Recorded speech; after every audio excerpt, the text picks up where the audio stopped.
If the BJP had a former IPS officer as co-in charge for Karnataka elections, the Congress had a former IAS officer, Sasikanth Senthil, who was heading the war room strategy and who was also working behind the scenes. And joining me is Sashikanth Senthil from his war room. So thank you so much for talking to us and congratulations on this big victory.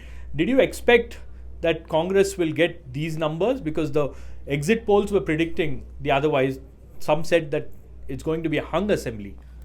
First of all, congrats to the people of Karnataka, South India and India, because this is a very important election in my opinion about what we believe in as a country.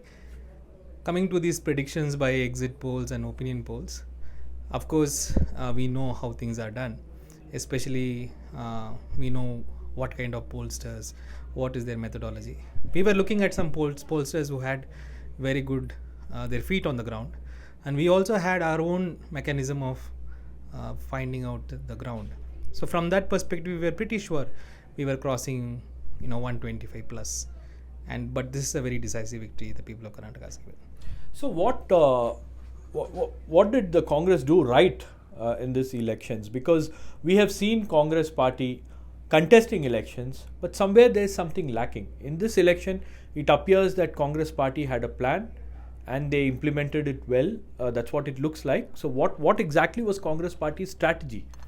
So this time it was very clear that we had to put our work, to coordinate our work, and we had to be slightly, 3-4 steps ahead of what is happening, and we needed people to come in to work with that system.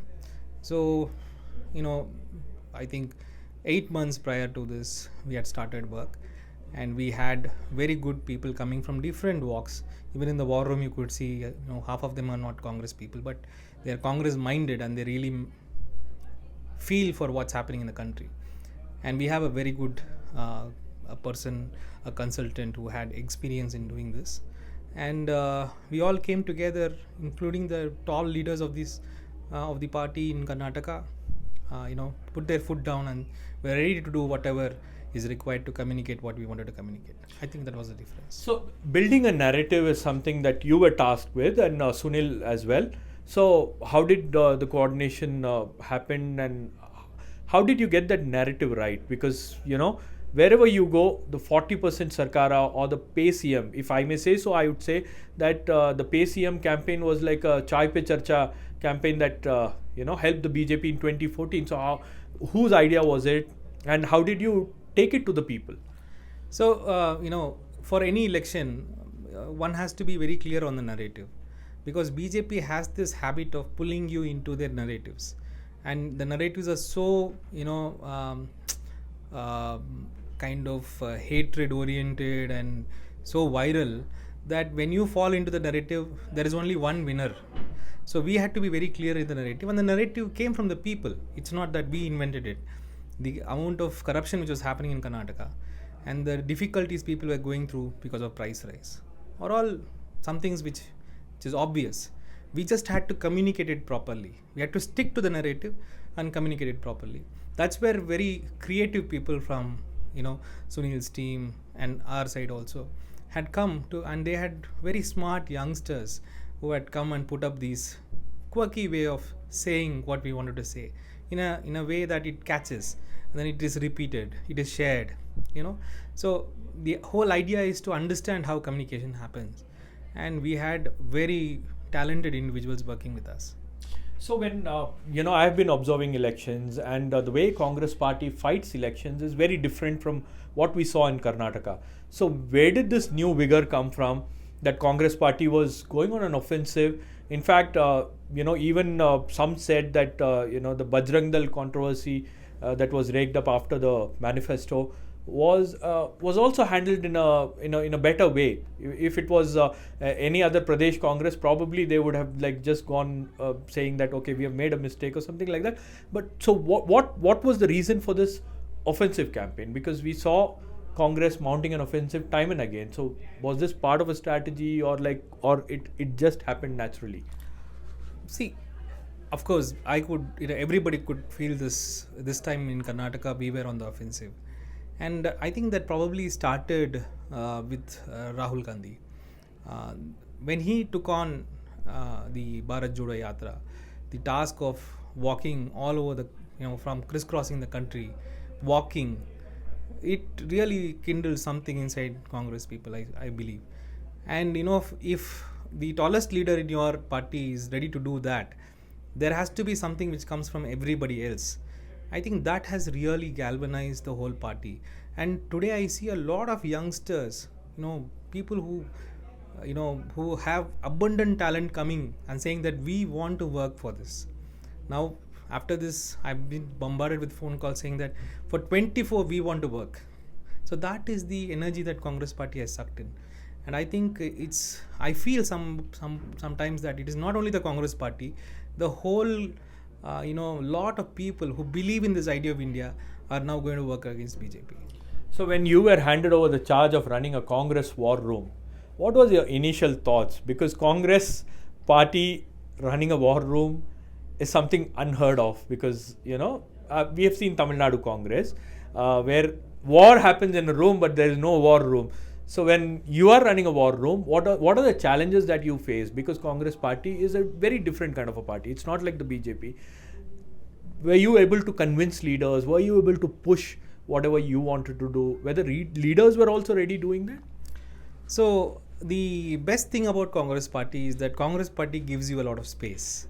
It may not try to encourage you in everything, but it will not restrict you. So if you have the vigor and the capacity to pull people in and work as a team, I think anything is possible. This war room was also put up like that. I had full support from all the leaders. In fact, I was working here for 11 years and half of them know me very well. And that is why they readily agreed for me heading the war room.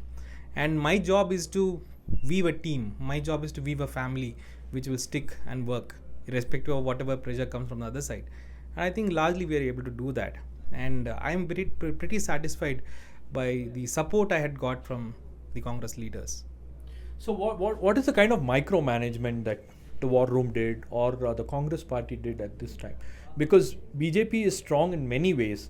They have mastered the art of running an election machinery. They always think about elections. They prepare for the next elections. So what are your learnings from the war room, and how is it going to help the Congress party at a national level? See, this whole idea that BJP is very strong at the grassroots, in my opinion, is a big farce. Whenever you talk about Panna Pramukh, I would seriously challenge anybody to meet some 10 Panna Pramukhs anywhere. I think it's all hawa. But what is sure, which I know, which everybody knows, that every village in this country has Congress people. They might be old, young, whatever. But 50 to 100 Congress people, Congress-minded people, you will find in a village. In my opinion, they are our karyakartas. They believe in an ideology, and they so strongly believe in an ideology that they connect with the party very strongly. So what if we connect to them? What is missing is the connection, and not that whether we have the ground solid or not. I think from here we try to create a model to connect to our karyakartas, to connect to people who believe in Congress, and that has created a lot of impact on the ground. And it was easy for us to send something in and bring something out. So I think that's a very, very powerful thing to have. And I think the national level, I think will be, in fact, I have stopped calling this war room. I started calling it Connect Center. So I think we will have many such Connect Centers to revive the party on the ground. So there, Mr. Sashikanth Senthil, who headed the war room, the Congress war room in Karnataka, is all smiles today. So are you also getting calls from Tamil Nadu, people congratulating? With more than Karnataka, I think there are celebrations in Tamil Nadu, and they have certain reasons for it too. Very emotional ones. And the happy ones are about C.T. Ravi losing. I think a lot of people connect to C.T. Ravi losing in this election. I don't know. I think that's the equation Tamil Nadu has. And they are very emotional about what is happening to Congress in Karnataka. And that is a very, very, good thing for us also. Right, sir. Thank you so much for talking to us. Thank you.